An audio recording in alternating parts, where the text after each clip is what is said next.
Hi guys, welcome back to my channel. So this is continuation of my last market vlog. So when I came back from market, I made two soups, but on this video I'll be showing you how I made Afang soup to vegetable soup. I made bitter leaf and Afang soup after I came back from market, but this video I'll be showing you how I made Afang soup, and I now went for that to transition it to vegetable soup. Sit back and enjoy the video, and please do not forget to subscribe to my channel. Yeah guys,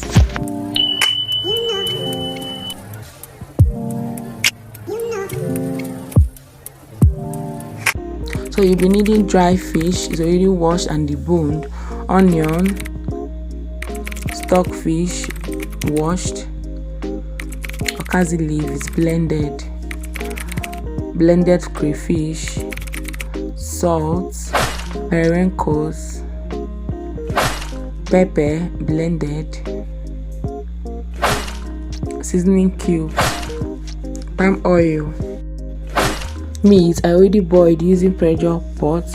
I added seasoning cubes, salt, onion and pepper to the meat, and I did not add much water because the soup doesn't require much water. And this is my water leaf. The soup requires water leaf and ugu leaf. And this is my dry and stockfish boiling.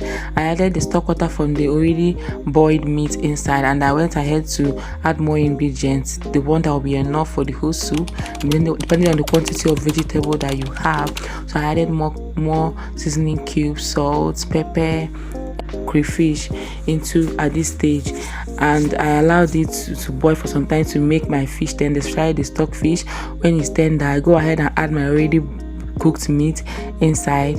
And why I actually cook it like this, I don't want to add a lot of salt and make my meat salty, so I tend to spice my meat normal and then add the stock water back to the fish, and then top it a little water, then put all the whole ingredients I need for the soup in the fish, because I've never seen a stockfish salty before. So when I'm done, I go ahead and add my periwinkle. Feel free to add as much periwinkle that you need. Me, I don't like much periwinkle, so I just need it a little in my soup. So you can add as many as if you enjoy it. If you like much periwinkle, if you like the one they used to soak, go ahead and add it, but make sure you wash it well.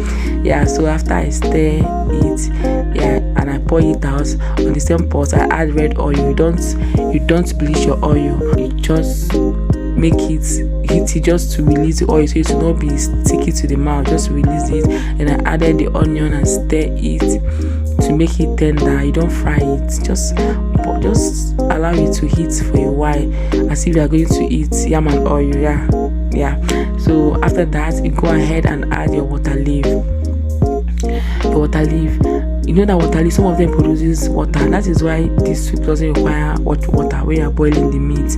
But there's a particular water leaf that has small leaf. Those ones doesn't produce much water, and because the soup doesn't require any thickener, that is why the water that is used is minimal.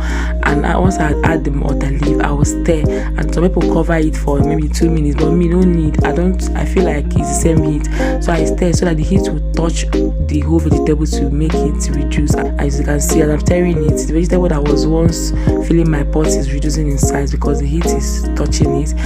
Like, I think I stirred like for maybe 1 minute or so, not even up to it, just stir, but don't allow it to spill. Be gentle about it because it may be filling your pot. After that, I go ahead and pour back the stock, the meat, the dry fish, periwinkle, everything that I poured out before inside the vegetable. And when I pour everything, I go ahead and stir again gently so that my soup wouldn't spill. And at this point, you know that there is heat effect on your vegetable, and know that vegetable does not require much heat. So at this stage, you have to be as quick as possible. That is why everything about the soup is prepared before you start cooking the soup. Then after that, I go ahead and add my okazi leaf blended. You can use mortar and pestle to powder if you don't have blender. Even if you are blending it, don't blend it to be too smooth, like to be like a smoothie. Just roughly blend it so that it will not be too smooth. Then after I added it, I will stir it. And when it comes to the oil, some people like much oil, so if you like much oil, you can go ahead and, but me, I don't like much oil, so I added like moderately. some people when you see the Afang soup, oil will be on top, but I don't like much oil. So after I stir the soup, I cover the soup like for 1 minute after it boiled, and then I go ahead and added crayfish. At this stage, this is Afang soup. Like after adding this crayfish and you stir it, guys, your soup is ready as Afang soup. Yeah, but normally I go ahead to add ugu leaf. After I've added crayfish and stirred it, I'll go ahead and add ugu leaf to it.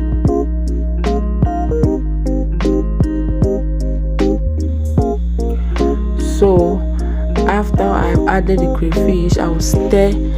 But remember, you don't allow it for a long time. Just make sure your soup still maintain the greenish color of vegetable, because it's vegetable. You don't need to boil it for a long time and make it to be dark, like to lose the nutrient. No. So after I stir it quickly, I'll go ahead and add my ugu leaf. At this stage, my soup is done, and once I add the ugu leaf, I stir it. You don't even need to boil the ugu leaf at all. Once I add the ugu leaf, you just stir it. You just turn off your cooker. Your soup is ready. So now I'm gonna add the ugu leaf. Yeah. So this is it, guys. After I add this ugu leaf, this soup I already turned to vegetable soup. Some people call it Edikang. They say the difference between Afang and Edikang is that Afang has okaze and water leaf, while Edikang has ugu and water leaf, ugu leaf and water leaf. So yeah, but me, this is my own version of Afang transition to vegetable soup. This soup is so yummy and it's so nutritious, like, guys, and it's very affordable. It's something you can just quickly prepare, like just. So after I stir it, I turn off my cooker. Then I go ahead and dish out the soup inside the bowls I'll use to store it in the freezer. This soup will last my family and my family for at least 2 weeks, because we don't eat swallow every day. And remember, I made 2 soup, bitter leaf and water leaf, but this video is focused on only Afang soup, so I'm storing it in the freezer. Guys, please give this video a thumbs up if you enjoyed it, and do not forget to subscribe to my channel. Thank you guys for watching, and see you in my next video. Bye.